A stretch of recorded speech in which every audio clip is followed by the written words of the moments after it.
ఆంధ్రప్రదేశ్ ఉప సభాపతి కనుమూరి రఘురామకృష్ణరాజు ఆపరేషన్ సింధూర్పై స్పందించారు. ఆయన మాట్లాడుతూ ఆపరేషన్ సింధూర్ విజయంతో కుల మతాలకు పార్టీలకు అతీతంగా యావత్ భారతదేశ ప్రజల అభినందనలు పొందిన నరేంద్ర మోడీ భారత సైన్యం అని అన్నారు. పహల్గాంలో మతోన్మాద ఉగ్రవాదంతో తీవ్రవాదులు చేసిన దుశ్చర్యకు ప్రతీకగా ఉగ్రమూకల అంతమే లక్ష్యంగా భారత ప్రభుత్వం చేసిన ఆపరేషన్ సింధూర్ చారిత్రాత్మకం అని టెర్రరిస్ట్ స్థావరాలను ఖచ్చితంగా గురిచూసి ధ్వంసం చేసిన భారత త్రివిధ దళాలకు ఉగ్రవాదంపై ఉక్కుపాదం మోపాయి. భవిష్యత్తులో ఇలాంటి ఘటనలను ఎదుర్కొనుటకు భారత్ సిద్ధంగా ఉందని, దానికి ప్రతిదాడి ఆపరేషన్ సింధూర్ అని తెలిపారు. భారత్ మాతాకి జై.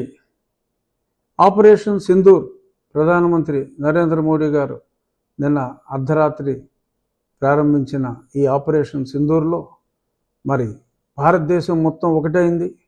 కులాలకు మతాలకు అతీతంగా, పార్టీలకు అతీతంగా అందరూ ముక్త కంఠంతో ప్రధానమంత్రి నరేంద్ర మోడీ గారికి సంపూర్ణ మద్దతు తెలియజేస్తున్నారు. ఈ సందర్భంగా మరి అసదుద్దీన్ ఓవైసీ గారు కూడా హైదరాబాద్లో ఆయన సంపూర్ణ మద్దతును తెలియజేయటం భారతదేశ సంఘటితాన్ని తెలియజేస్తుంది.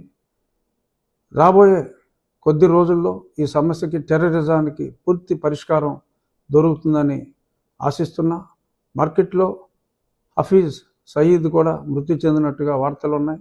అది నిజమైనా ఇంకా కాకపోయినా ఈ ఉగ్రవాదానికి శాశ్వతంగా రాబోయే కొద్ది రోజుల్లో భారతదేశం ఉగ్రవాదానికి, పాకిస్తాన్ చేసే ఉగ్రవాదానికి స్వస్తి పలుకుతుందని మనస్ఫూర్తిగా ఆశిస్తూ జై నరేంద్ర మోడీ, జై భారత్, భారత్ మాతాకి జై.